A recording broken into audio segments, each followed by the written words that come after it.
Hi guys, so I'm going to be doing a video on the moon archetypes and signs. I'm going to be talking a little bit about the moon and what it represents, and also how to best express our needs and emotions via our moon sign, and also how to understand and keep our partners happy, because it's also really good to understand how our partners feel, to then have compassion and to keep them happy in that way, and vice versa as well. If we do that for each other, creates a good home environment. So our moon sign represents our roots, where we come from, our ancestry, our family, the condition of the nurturing that we received growing up. It's also the maternal influence or archetype in our lives. And as women, it's how we mother and how we nurture our children. And a lot of that is based on what kind of nurturing we received growing up and how we saw our mother and what relationship we had to our mother. The moon rules the fourth house. It's the lowest point of the chart, the cusp of the fourth house, and it's called the Imum Coeli. So in Latin, it means bottom of the sky. And it technically represents the darkest hour of the day of our birth, being midnight.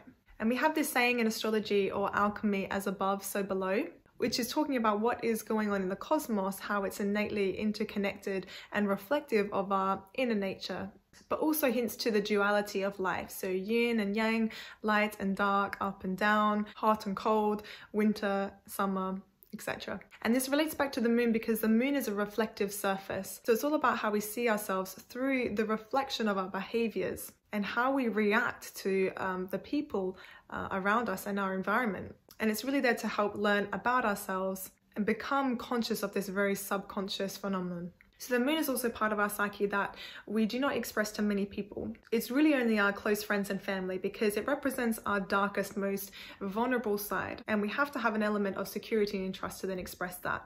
So good questions to ask when trying to understand your moon sign are, where do I get my sense of belonging? What do I need to do to feel safe and nurtured? Where is home for me? Where do I retreat to find peace? Who am I at my core? What are my needs? And how do I express my emotions? So where Mercury rules the voluntary motor cortex, sort of hand and mouth movements, for example, it's also the left practical, analytical and intellectual side of the brain. It represents rational thinking. The moon then represents the irrational thinking. It represents the right hemisphere of the brain, the creative, the imaginative side. Or more correctly, the Mercury is the front of the brain and the moon represents the back part of the brain, the cerebellum. So therefore, the moon and our emotions come about by our subconscious patterns developed early in life. Emotional reactions are typically learnt, and this is evident from the primal cerebellum, which the moon also rules. It governs learnt movements, it governs mood and also language. So the moon and Cancer represents the most water of all the water signs. It sits in between Pisces and Scorpio, which all three of these make up the realm of feeling, where the fire triad rules the realm of intuition, the air triad is the realm of thinking, and the earth triad makes up the realm of sensation. So this is according to Liz Green's wheel diagram of the elements.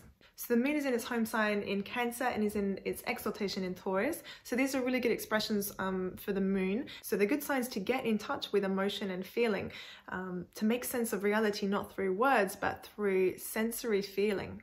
And because we all have a moon sign, we can all be empathetic and sympathetic towards each other, because knowing we all have feelings and different ways to express them, but it means that we're all capable of emotion and we need to having compassion for each other because of this. So just a little short disclaimer as well, the moon sign is just one of hundreds of aspects that make up a multi-layered, contradictory and very complex psyche, which we all have. So it's important to remember that this does not sum up a personality. Rather, it sheds a light on one layer or aspect of it. But it's a very important aspect. It's very fundamental to our lives. So I'm hoping that this can shed some light on it. Okay, so for a moon in Aries, also look to the Mars sign if you've got strong aspects to your Mars or to your moon, and what house placement your moon is in for more information on this. So they may like it and even need on some level, some healthy level of confrontation or contention in their home environment and with their loved ones. Otherwise, it can lead to unhealthy confrontation and goading people into doing something or into a reaction even. Another way to channel their fiery energy is some sort of sport, martial arts. Mars also rules martial arts. They really have this need for action and stimulation in that way, physical stimulation. And they usually express their anger as quick as it came. It's really important to look at their Mars though to see how that will really play out. And the best way to deal with them is in the moment, bringing up issues in the moment. There's no good doing it a week later because they won't find it relevant. They're very much a sign that's about the present moment. They also have an emotional need for independence, for movement, to be proactive and to start new things. And sexual desire is also connected with their need to feel safe. They really want to express themselves uninhibitedly in this sort of area of life and just to be themselves. They really want to feel encouraged, and they're really great encouragers themselves into doing anything, into conquering anything and achieving anything. They're kind of daredevils that really want to prove others wrong, that they can do things. And if they were told that they can't do things when they were younger, they really want to that trait is even stronger in their adult life. So moon in Taurus, this is the best place for the moon to be. It's in its exaltation in Taurus. And it's because their needs revolve around the simple pleasures of life. So good food, quality sleep, a nice comfy bed. It's really not hard to make them happy if you know how. A good way to their heart is through their stomach. Taurus is a real lover of food. So try cooking or baking for them to cheer them up. Or maybe even taking a nice walk in nature. Again, this is an earth sign. Or just spending a nice cozy night in with a movie, or at a nice Airbnb. They can be a little bit materialistic. Maybe they're like quality things like 2,000 thread counts, or like, you know, something nice like a bubble bath with candles. Just something simple but elegant is also nice. They can be a bit romantic. Taurus also rules of Venus. So it is good to look at the Venus sign and any aspects to the moon or Venus to see that. The one thing with Taurus moon is they take a while to express how they really feel. And it may be one of the harder signs to really get to open up, but eventually do when they trust you. Again, this is a lot about trust and suspiciousness with the Scorpio and the Taurus axis, but they will open up if you dedicate and show that persistence with them, that sticking with them, they'll really appreciate. And they really don't want to be rushed or pushed into doing anything or to feeling anything. Or to behaving a certain way. So patience and acceptance is really the best way to connect with their emotional side.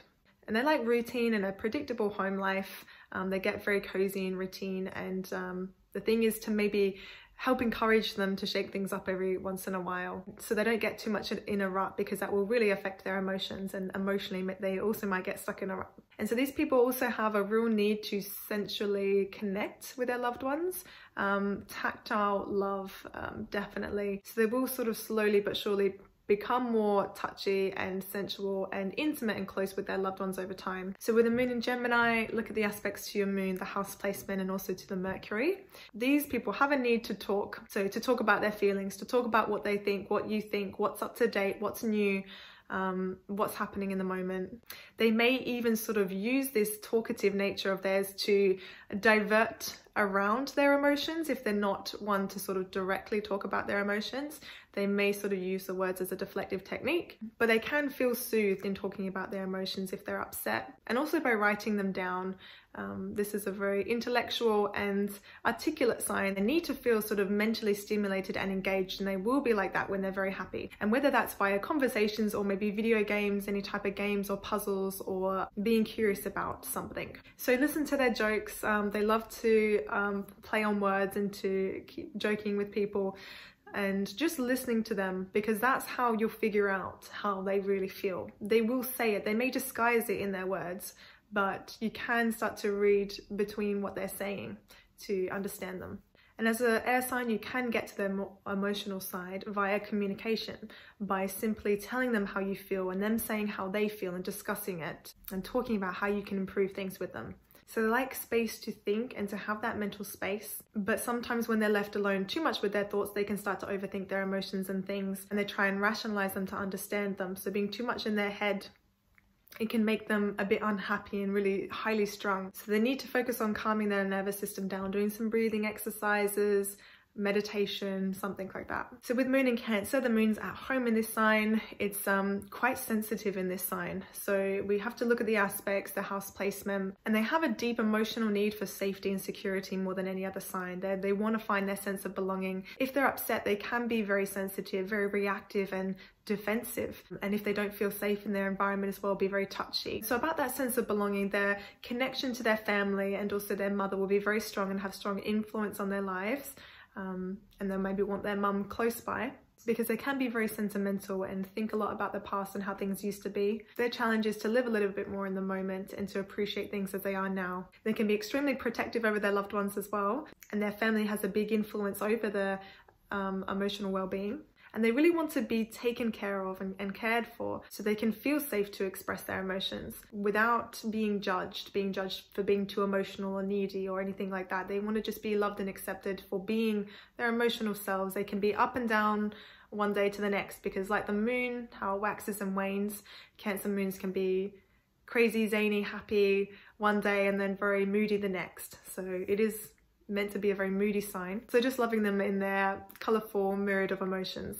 And feeding them comfort food or food from their childhood is very nourishing for them. It's a great way to their hearts, as well as any protection that you can provide for them. And emotional closeness is their comfort zone, and they'll search for that in all of their close relationships. With the moon in Leo, look to the sun and the aspects of the moon for this, what house the moon resides in as well for more information. They have an emotional need to be seen and to be heard and admired. And depending on what is going on in the rest of the chart, they may not make this so obvious. They want to express their emotions in a dramatic, almost theatrical way when they're really happy and excited. They're a very enthusiastic and optimistic sign. They can be very passionate and expressive. And as a fire moon, they do want to express their emotions quickly and again, enthusiastically, and to not feel like they're too much because of that. This is a sign of the great leader and the hero. And they want to be the king or queen or the leader in their home environment. And they really want to be well treated and almost pampered as well. And this will really fill their emotional cup to the brim. They can kind of get into an emotional pattern of pride and a need to be appreciated. And it really is interesting to look at the moon, to look at their upbringing, their developmental psychology. Did they get that praise, admiration, that acknowledgement to express themselves when they were younger? Did they have that or not? Because that will be the pattern in adulthood as well. It will really deeply affect them, whether it's positive or negative, and really affect their need for safety and acceptance. So singing and dancing or any creative expressive means is a good way for them to channel their emotional nature as well. So with the moon in Virgo, their emotional nature can maybe be described as fussy or reserved, maybe anxious as well. A lot of their stress can be held in the gut as well. Virgo is a sign of the health, the moon your emotions. So when they're upset, it's going to affect their health, and their health is going to affect how they feel, their emotions. They can be very considerate though at their best and want to help people. They're the best at perfecting and improving things. So when it comes to their emotions that are really messy and imperfect, that's where this moon sign can have a little bit of trouble. Though they can find comfort in practical and logical solution to how they're feeling or why they're feeling the way they are. They really want to analyze and put their feelings into some sort of order. Again, if they're feeling upset, they're gonna feel it in their gut. They have to watch their health. You know, healthy whole foods are really good for them. And they'll often go through a phase in life where they go through a real health kick or a journey of finding out what health means for them. They love to be needed by their loved ones. This is the sign of being in service. So around their loved ones, when they're happy, they will be great around the house. They'll fix anything for you or anything that needs putting into order. They really want to be there for their loved ones. So I'm going to end this video now. It is getting dark, though I'm in England and it's 3:30. So the next part series from Libra to Pisces will be up next. I hope you like this video. Leave a like or comment and I'll see you soon.